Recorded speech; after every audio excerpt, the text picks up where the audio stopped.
Another transfer window has slammed shut. We continued to make moves because, well, you know what? If you give me money to spend, I am going to spend it. And our Champions League fixtures have been announced. We are ready to go back to Europe.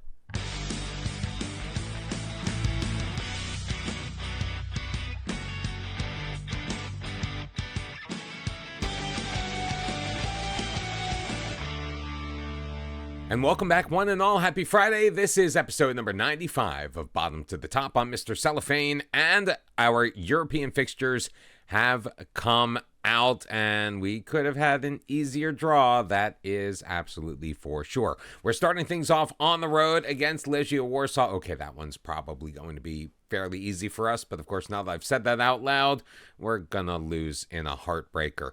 Then we have Newcastle on the road, PSG at home, Real Betis away, Fenerbahce at home, Feyenoord at home, before traveling back to Spain to take on Barcelona at the Camp Nou.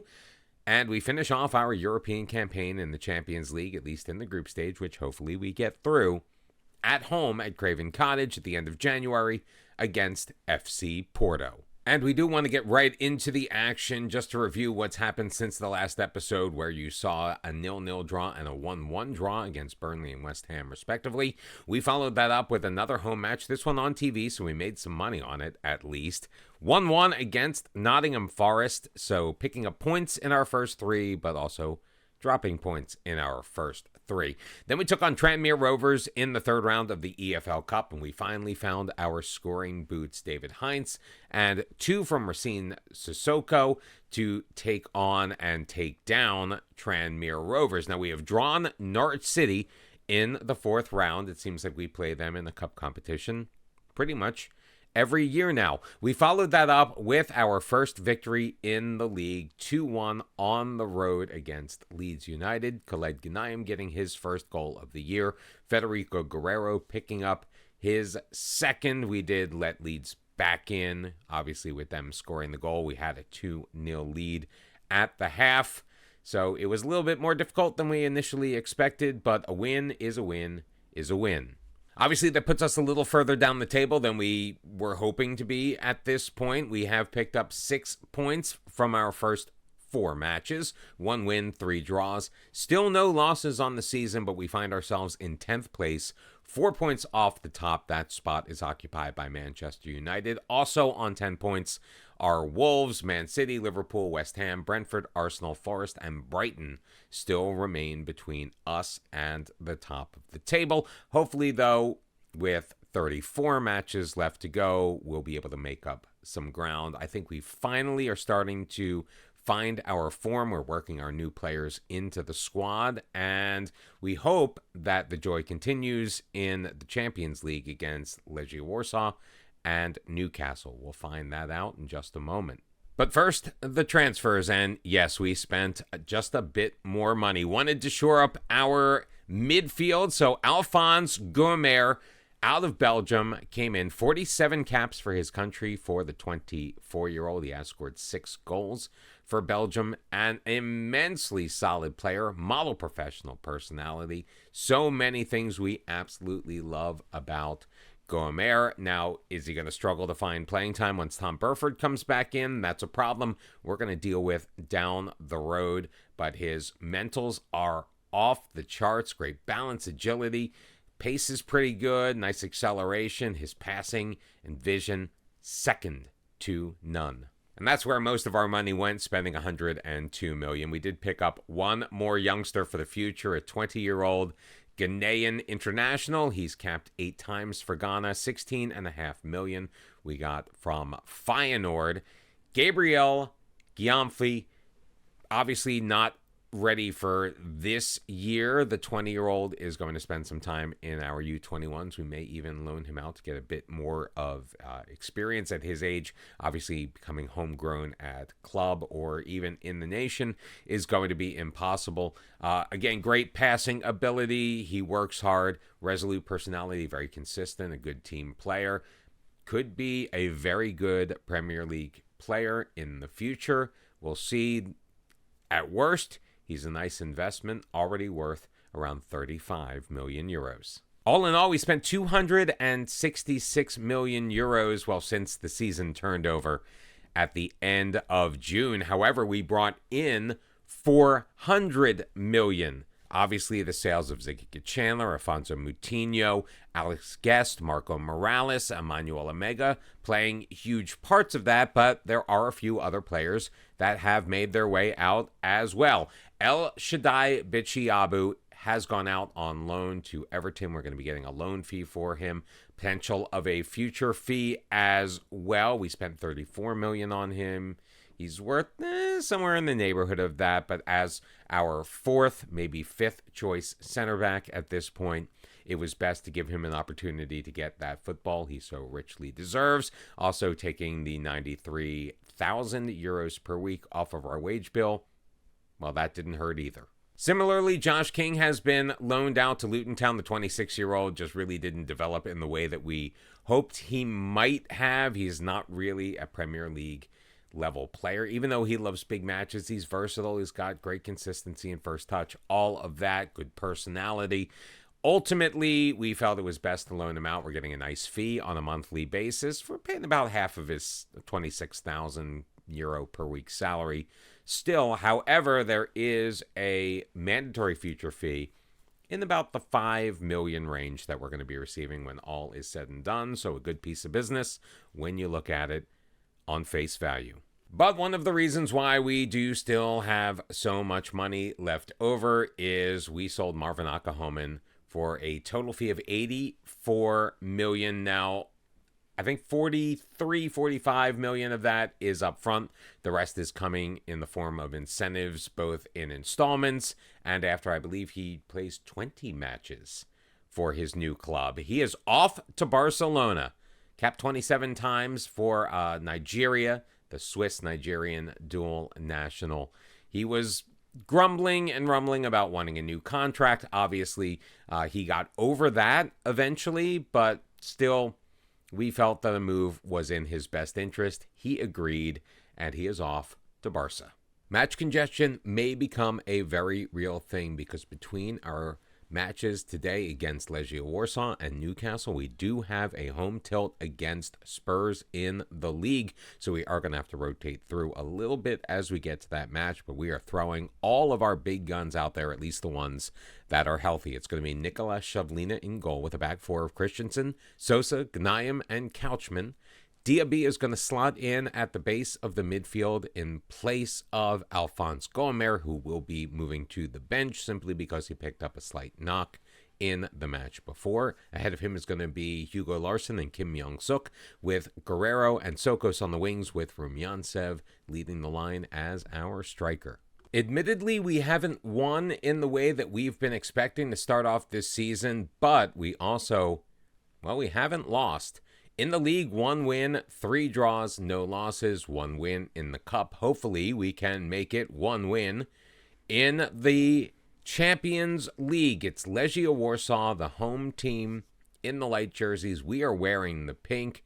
Fulham Football Club starts their European campaign right now, and Christensen to deliver the corner. Rumyantsev is going to head that on, and Nikolai Rumyantsev finally getting off the schneid, his first goal of the season, and it came in a way that, well, we're frankly not used to seeing from him. Christensen a bit low in, just flicked on by Rumyantsev. Mikolic could do absolutely nothing with it, and Legia Warsaw finds themselves down very early. The 7th minute goal from Rumyantsev right now is the difference, and it finds us on the live table currently in 3rd place behind Dortmund and Benfica. All of us having just the 1 goal as the difference. RB Salzburg now leading their match. Juventus, Nantes all taking a 1-0 advantage early on. Well, Nantes just took 2-0, so they moved ahead of us. Why I look at the live table this early on in the Champions League, I have absolutely no idea, because it is a constantly moving target. 1-0 is your score after 45 minutes, 9-1. Shots on goal favoring Fulham. No shots on target for Legia Warsaw. 57% possession. That is what we want to see. And no yellow cards for our team. So our starting lineup is doing the job that we expected of them. Should we score more? Probably. Will we? I sure hope so, as Diaby moves it to his left. Sosa will wait with it patiently. Kim Young-suk playing it ahead for Guerrero. Guerrero playing on the right wing in place of the injured Toshimitsu Endo. Kim Young-suk throwing it in from distance, hitting it off the post, and Eftisos Shokos with a wide open net, and he missed it all. So the youngster from Greece, who was just recently dropped from the Greek national team because he wasn't getting enough playing time for his team here, well, hopefully he does a little bit better there as Hugo Larsson misses another one wide. So a chance to go up 3-0 has fallen by the wayside for Fulham. Played forward by Legia, but Ghanayem is going to gather the loose ball. Couchman playing it up that right wing side. Sokos dropping back. Diaby with it ahead for Hugo Larsson. Playing it wide. Couchman back for Diaby. Hoping to keep this possession going, but also taking advantage of any offensive opportunities that come our way. Nice touch pass from Larsson to Sokos. He'll play it once again back for Diaby. Playing the ball in the midfield like this, I always find is dangerous in Football Manager just because you never know what's going to happen. Nice crossover to Sokos, and Rumyantsev missing a sitter. Beautiful play by Federico Guerrero to get things moving, but Eftisos Shokos passing it off to Nikolai Rumyantsev, unable to put it home. Sokos is feeling a little bit tired. He did play and start the last match as well. Wilfred Yanto is going to come in and take his spot.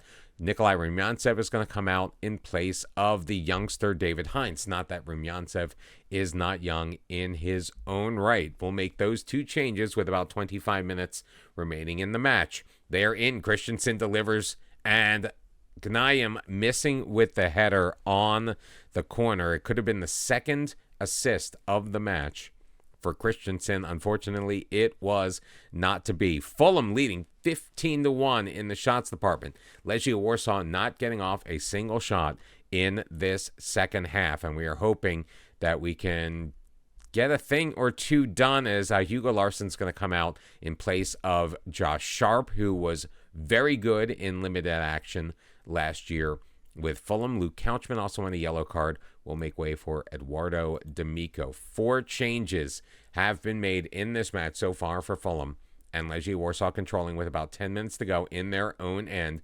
Played forward, Hoshkorn with it. Diaby will knock it away. Great standing tackle. Diaby feeding Heinz forward. Heinz in behind the defense. He'll chip it past Mikulic. His second goal of the season. He got one in the cup. He now has one in the Champions League. And David Heinz is looking like a potential heir apparent to Nikolai Rumyantsev. I mean, we're not writing off Rumyantsev just yet. Rumyantsev has a lot of room to still develop at the ripe old age of, I think he's 21 now.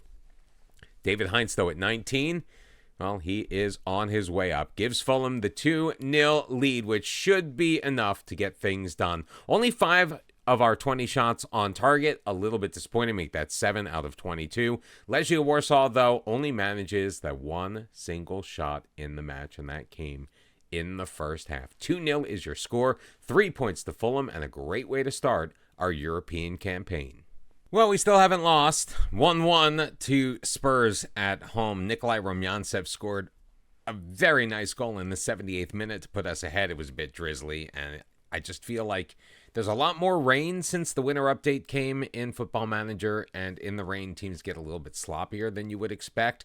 But Ben Sutherland able to equalize things in the 91st minute. Yeah, the first minute of 5 added on, which did us in and prevented us from taking all 3 points. We did have some opportunities at the end with the late corner kick, half clearance, but Kim Young-suk ended up sailing the attempt from just around the edge of the box. 1-1 is your score. Like I said, still undefeated. So the pessimist in me would say that we've only won 1 match of our first 5, but the optimist says we are undefeated in our first 5. Let's go with optimism and hope that we can make it 6. Nicholas Shedlin is going to start in goal against Newcastle, at St. James's Park. It's Christensen, Sosa, Ghanayem, and Couchman as our back four. Diaby at the base of the midfield behind Larson and Kim Young-suk. Federico Juarez is going to get the start on the left wing because Wilfred Yanto still not really slotting in the way that we were hoping. Federico Guerrero on the right-hand side with Nikolai Rumyantsev up top. Now, Rumyantsev, while he scored in the Tottenham match, he actually did not get the start. That went to David Heinz. Heinz on the bench for this match, as is Alphonse Gomer and Tom Burford back in full training. Not really ready to make his appearance in the match yet. However, maybe the last couple of minutes, if we need him to get something going, not outside the realm of possibility. Ready for match week 2 in the Champions League. We knocked off Legia Warsaw on the road 2-0. It was Newcastle beating Shakhtar away 2-1 in their first matchup. We are currently sitting 6th in the Champions League table. Newcastle still in a good position by virtue of the victory and the 3 points. We are not the favorites in this match, as Melvin Costa with the ball up the right wing. Coyote finds Sandro Tonali. Costa in the box, taking it deep, trying to cross it. It's going to be blocked and cleared. Juarez can't get there. Costa's going to get the loose ball. Tonali into the middle. Finds Costa once more, and there is the first goal of the year for Melvin Costa. We got a news item saying that Kevin Trippier was welcoming back Melvin Costa and looking forward to it, and I just knew that he was going to get an opportunity early on in this match. However, it is going to be called back for offside, so VAR doing the right thing. Newcastle thought they went ahead about a minute 45 into this match, and sadly they were mistaken. But that is a shot across the bow that we need to be very, very cognizant of, and know that Newcastle is going to try to stay on the front foot in this match and take all 3 points at home. Fulham hopefully has other ideas. I mean, a draw in this situation would be pretty good. Newcastle is a tough team, obviously a big team, top 4 team in the Premier League, although they may have gotten through because of coefficients and have been in 5th place last year. I don't really remember what the table looked like. We are not going to dwell on it. Not a lot going on in this first half. In fact, the first 45 after that early action is going to come and go. 4-2 your shots on goal in favor of Newcastle. 1 shot on target apiece. Only 43% possession, which is not really what we want to see. So we are going to ask our team to go get the win that they deserve, but we are going to knock our tempo down a little bit and maybe try to work the ball into the box. Be just a little bit more clinical in the way that we approach this match. Hopefully these changes slow things down a little bit, take a little bit more time, be a little more careful with the ball, because we really do want to keep a hold of a top 8 place for as long as we possibly can here in the Champions League. 0-0 still your score. 10 minutes have gone by in this first half. Juarez not really having a great game. Neither is Rumyantsev. So I think we're going to be looking to make a few alterations to our team tactically. We're going to bring David Heinz in. We're going to bring in Wilfred Yanto in.